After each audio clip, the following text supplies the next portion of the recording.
Entre mentes, conectando ideias, conectando a mais pura arte da literatura. Estamos aqui com o romancista da Amazônia, ou romancista do Vale do Paraíba, por que não?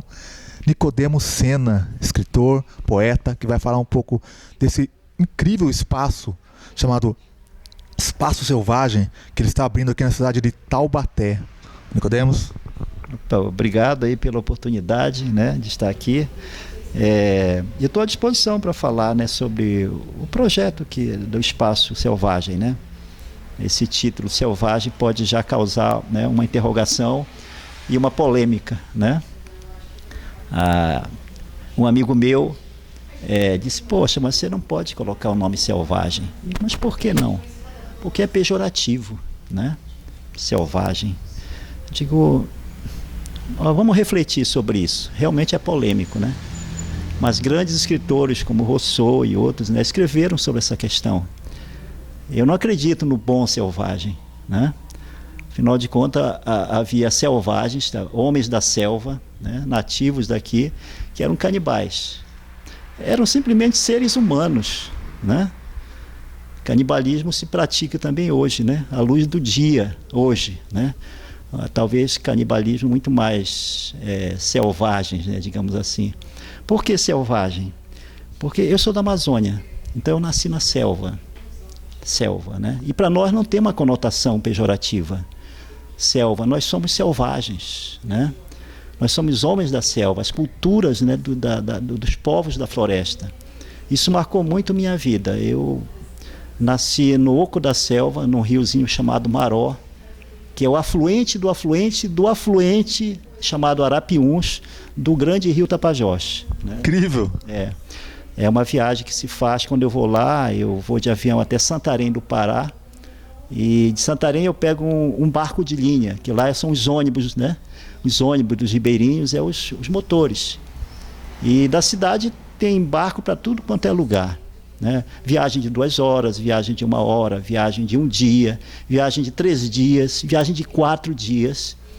A viagem para onde eu nasci, eu ando mais ou menos dentro de um barco, né, convivendo com os caboclos que fazem essa aventura. Chega 2 dias depois, a viagem é interrompida por uma cachoeira do Maró, né? Onde vivem lá umas 50, 60 pessoas, famílias tradicionais, comunidades tradicionais do lugar, caboclos, índios, na verdade, aculturados, né? E de lá, para eu ir ao lugar onde eu nasci, onde eu ainda tenho primos, né? Eu tenho de ir ou de canoa, né, trocar com anzol, né, com algum caboclo que queira ir comigo. Eu tenho amigos na vida também. Aí eu dou anzol para eles, trago uma camisa, né, e eles me levam remando mais um dia e tal, remando o rio acima, né? Então é uma aventura para chegar onde eu nasci. Ora, tudo isso, né, é uma poesia, só o caminho já é uma poesia. É uma poesia, né? Então isso marcou muito. Eu vim para São Paulo com 19 anos de idade, porque já estava em Santarém e chegou na época de definir uma profissão e não tinha o que fazer ali. Se eu ficasse na minha terra, provavelmente eu teria o destino de muitos companheiros, muitos colegas, né, de escola, que se tornaram carregadores de saco no Trapiche de Santarém, pescadores artesanais, né, cortadores de juta, pedreiros, carpinteiros, né? Como foi meu pai? Meu pai é um homem que não tem estudo, né? Vivia no mato, é um caboclo, e nada contra, eu admiro muito, eu mantenho esse vínculo, sabe, com essa minha origem. Então daí resgatar essa palavra selvagem, né? Porque nós não devemos aceitar a roupagem que o colonizador nos deu. Para as lendas, os mitos, né, que são vivos, né, que fazem parte da vida, da história, através desses mitos, dessas lendas indígenas, né? Bom, a palavra indígena também já é um problema, né? Eles não são indígenas, né? O índio não, quer dizer, o nosso ancestral, né, autóctone, né, o silvícola, digamos assim, na melhor das hipóteses, né, ele não aceita esse rótulo de índio. Então a minha vida toda foi nesse sentido, de não esquecer minhas origens, meus vínculos, né, familiares, o filho de caboclo, e uma mulher de classe média já da cidade, que meu pai veio para a cidade e lá se apaixonou pela minha mãe e foram morar no Oco da Selva. E lá eu nasci, né? Nasci com parteira, não tinha médico, né? Me contaram essa história também, né? E depois vim para a cidade com 7 anos, mas esse período da infância me marca muito, muito. Tudo que eu escrevo, os meus livros, né, que estão ali publicados, são ambientados nesse espaço de selva, né? E aí a selva, à medida em que eu fui lendo, tomando contato com a grande literatura, Guimarães Rosa, Graciliano Ramos, né? Que é um escritor muito forte, né? Vidas Secas, Angústia, né? Inclusive o senhor é comparado com Graciliano Ramos por alguns críticos, isso deve ser uma grande honra. A comparação é complicada, né? Porque Graciliano é imenso, né? Então, só que Graciliano, a comparação tem a ver, porque Graciliano, a literatura dele é uma literatura enxuta, né? Seca, como o semiárido, que era o ambiente em que ele nasceu e cresceu, que ele conhece. Então, como Graciliano, eu também sou um escritor que eu produzo literatura muito em cima da minha vivência, das minhas memórias mais afetivas, né? Existenciais. Então nós temos realmente isso, mas ele representa o semiárido, o homem quase mudo, né? As rochas, aquele ambiente, né? do Mandacaru, Vidas Secas, né? Do Retirante, né? O ambiente da Amazônia é um ambiente bem diferente. Lá tem muita água, muita água. O problema da Amazônia não é água, né? Nem alimento, né? Eu, por exemplo, era muito pobre, mas a pobreza lá é diferente, né? A pobreza se mede lá porque você não tem acesso, né, aos equipamentos, às coisas da cidade, né, produzida pela indústria. Então o sujeito é pobre porque não tem dinheiro. Mas na Amazônia, onde eu vivi pelo menos, né, na beira de rio, na minha época, né, a gente tinha muita fruta, peixe. Eu lembro que eu ia para a beira do rio Tapajós, já morando na cidade, e com canicinho, às vezes até sem isca, né, eu pegava piranha. E aquilo era nosso almoço, muitas vezes. Né, 10 piranhinhas pescadas assim em 15 minutos, né, frito aquilo, ou assado, era um manjar, né, fresquinho, né, aquela coisa, né. Então, quer dizer, eu não tive problema de passar a fome, né, que depois eu enfrentei essa questão quando eu estava já em São Paulo. É interessante isso, né, passando fome, sabe, de sair assim, morando num cortiço terrível, que tinha pulga, rato, né, até que eu conseguia um emprego numa pequena empresa familiar no bairro de Sacomã, né, já a divisa com São Paulo, né. É uma história longa essa aí. Isso aí é um romance, que eu estou escrevendo um romance. Vai virar romance essa história? Está entrando no romance, né, que eu estou escrevendo. Até então, todos os meus livros, né, são ambientados, né, na minha infância, né, na Amazônia, selva, os personagens são de lá. Mas eu estou com 60 anos e de repente eu vejo que essa experiência, né, de São Paulo, épica, né, ela se depurou de tal maneira, tá, que eu, quando conto às vezes para as pessoas, eu noto que eu repito a mesma história, né? Então ela está no ponto de ser escrita, né? Tá com sumo já, né? Pouco depois conseguiu entrar na PUC, né? Isso. Aí Nicodemo vai mostrar um pouquinho dos filhos literários dele pra gente aqui, por favor. Bom, aqui vocês estão vendo o primeiro romance meu, que é uma saga, né, chamada A Espera do Nunca Mais, uma saga amazônica. É um livraço de 874 páginas, está em segunda edição. Então eu comecei realmente levando a sério a literatura quando eu me propus a escrever um livro, né, um romance. Até então eu havia escrito muitos contos, ganhei concursos de contos, inclusive, né, no ambiente universitário, né, na década de 80. Mas chegou uma hora que eu devia definir minha vida, né? Se eu ia ser um jornalista, né, profissional mesmo, ou um juiz, porque eu me formei na USP. Depois do curso de jornalismo, na PUC, terminou o curso de jornalismo, eu comecei Direito, na Universidade de São Paulo. Então, eu me formei na Universidade de São Paulo e chegou um momento que né, necessidade, família, tudo, né, eu pensei em enveredar por essas profissões, né, que iam me exigir muito de mim, né, o tempo, me sugar muito. Aí eu dei um jeito, né, de acomodar a minha vida com a minha família para que sobrasse um tempo para eu escrever. E eu fiz a coisa certa.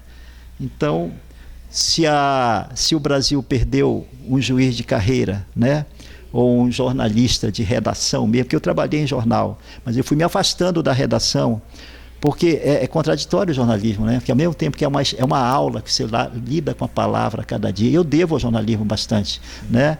Mas ao mesmo tempo, se você quer fazer carreira em jornalismo e se você é bem sucedido, quase sempre te afasta, né, da literatura, da imaginação. Verdade. Né? Então eu tenho essa experiência. Aí eu enveredei, né, por uma situação um pouco arriscada, né, e comecei a escrever esse livro. 10 anos escrevendo esse livro, né? Esse livro eu ganhei o prêmio Lima Barreto Brasil 500 anos. Na virada dos 500 anos, em 2000, eu ganhei da União Brasileira de Escritores, né? Isso foi uma surpresa. É uma saga, tem centenas de personagens, é um romance com começo, meio e fim, né, e que mostra a invasão do grande capital na Amazônia, né, a passagem da atividade econômica extrativista, né, meramente extrativista, e na Amazônia o extrativismo é uma coisa que marcou muito, vários ciclos extrativistas. O mais conhecido deles é o ciclo da seringa, da borracha, né, na virada do século XIX para o XX. Depois houve outros ciclos, da mineração, da madeira, e agora o ciclo da soja. Então é isso, esse livro aqui é 874 páginas. Depois eu escrevi A Mulher, o Homem e o Cão, que é uma grande viagem ao fundo da consciência humana, da psique humana, né? E ao fundo d'água também, porque alguns mitos indígenas, né, mitos, né, dos nossos povos lá, tem essa figura, né, essa figura dos espíritos do fundo, os espíritos do fundo, né? Então os pajés, eles procuram manter contato com esses espíritos do fundo, né, que são os guias, né? É um sincretismo religioso de base indígena, né, isso aí. E a minha avó que me criou, né? Depois eu acabei indo morar com a minha avó até os 19 anos, quando eu vim para cá. Ela vivia contando a história de que ela conversava com o diabo, né? Ela morou 4 anos, 5 anos também em outro lugar, na selva, né? E ela me contava essa história, aliás, contava aos adultos, porque eu vim de uma época em que a criança não podia abrir a boca, né, ou ficar próximo dos adultos quando eles conversavam. Mas eu estava sempre escondidinho ouvindo minha avó contar essas histórias maravilhosas da conversa dela, a mulher, né, com o cão. O cão, então, no caso aí o cão aqui, ela viveu nesse oco de selva com o homem que é o padrasto do meu pai, né, que é um índio velho. E eles tinham um cachorro, só os 3 que moraram lá. Ele construía canoas, o Carmelino, o nome dele, né? Então, para eu chegar ao arquétipo, que é o esqueleto do sonho coletivo, né? Os arquétipos, né? Eu descarnei a narrativa de tudo quanto é descrição realista, né? Então aqui você encontra praticamente um diálogo, um monólogo, solilóquios, né? Falas dentro de fala, né?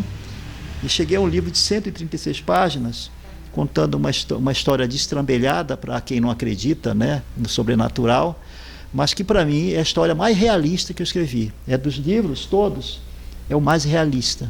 Aqui pode adquirir também na internet, através da internet, na Livraria Selvagem, nós temos a nossa loja virtual.